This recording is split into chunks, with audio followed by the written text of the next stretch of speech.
I think encouraging women to showcase their talent, whether it's in the jewelry field or any other field, it's give them more stability, more voice, and more empowering on the things that they are very good at.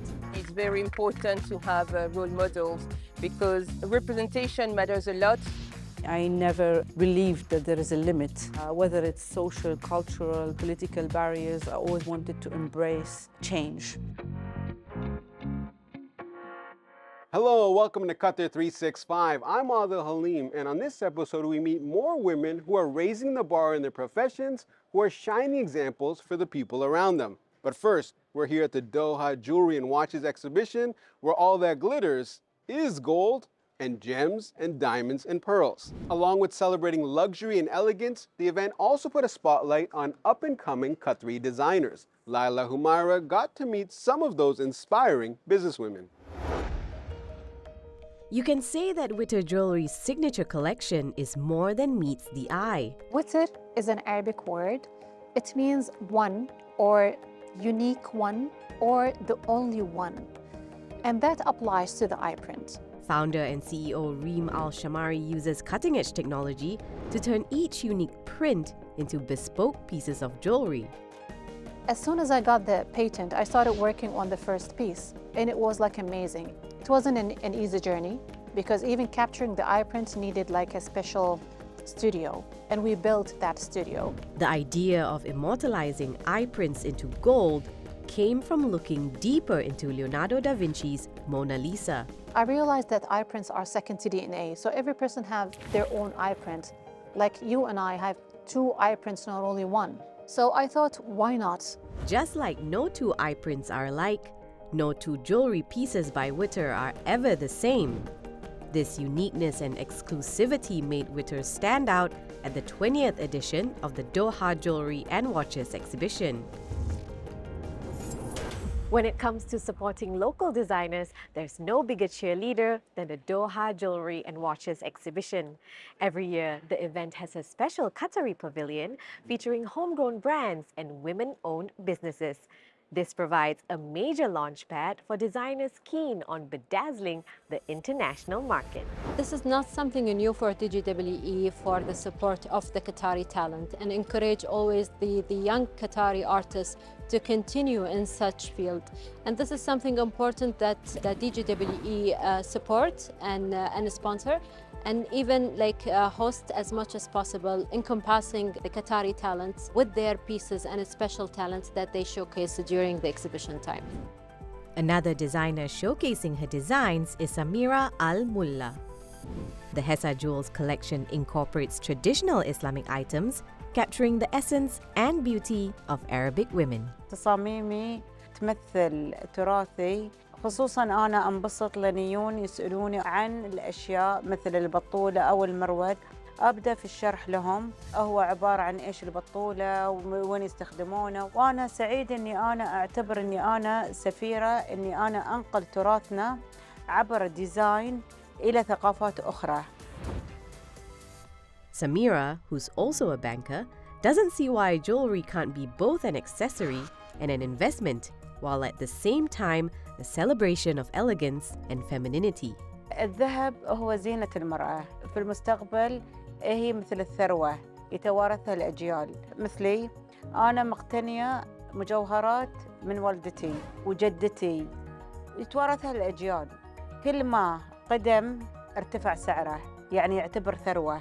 Whether it's creating one-of-a-kind jewelry pieces or a collection inspired by tradition and heritage, the DJWE wants to keep providing a platform for Qatari designers for decades to come. I think encouraging women to showcase their talent, whether it's in the jewelry field or any other field, it's give them more stability, more voice, and more empowering on the things that they are very powerful and they are very good at. Global tech leaders, investors, and entrepreneurs recently converged in Doha as Qatar became the first Middle Eastern and North African country to host the Web Summit, the world's largest technology conference. I caught up with Web Summit CEO Catherine Marr to find out what the event will bring to the fast-growing tech scene in the region. Hello, welcome. Assalamu alaikum wa ahlan wa sahlan bikum. for Web Summit Qatar. Catherine, Web Summit has become the marquee global digital event. You could have taken the brand anywhere. What brought you here to Doha? Yeah, so I think the reason Web Summit came to Doha was that we saw an increase year over year in attendees to our event in Lisbon from this part of the world. We felt as though the Middle East region in general was a place where there is tremendous opportunity and activity and hunger for something that like Web Summit, and Qatar, after conversations, really seemed to share the same vision around a very startup-focused event that would be something that we could build on to really think about how to kickstart the innovation and entrepreneurship ecosystem, while also taking advantage of the fact that the location of Qatar is not just tremendously central for the Arabic-speaking world, but also has access to the entire African market, South Asia, Southeast Asia, and the like. So it just felt like a really natural fit. What changes have you seen as more and more women enter the tech space?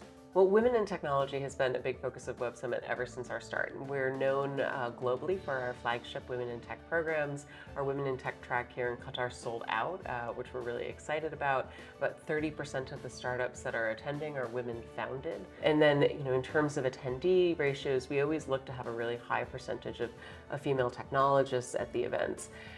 Overall, the ratio for women in technology doesn't look as good as it does at Web Summit, unfortunately. I think in terms of venture-based funding, only about 2% of overall venture capital goes to female-founded startups.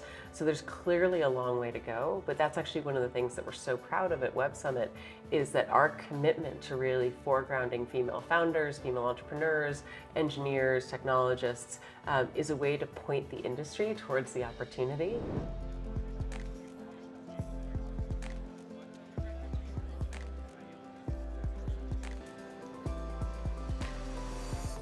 What you'll see as you walk around is some of these sort of almost booth-like areas with what we call chipboard are all of our startups. And so when you're seeing the hanging sign, those are startups that have applied to be here, that are what we think are sort of the future of the industry.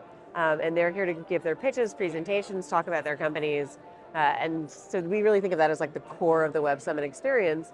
And then around that, you also have some of these larger booths that represent trade delegations, that represent large tech companies, who are here also to demonstrate what it is that they're working on. They run classes, they have all sorts of resources that are available. And that mixture of everything from the earliest stage startup to the latest stage tech company is, I think, part of what makes Web Summit really special. 2023 was an amazing year for women in sports. And as this is an Olympic year, it can only get better. I caught up with a few trailblazers who helped champion the rise of female athletes. Hani Taljia knows her way around a football pitch.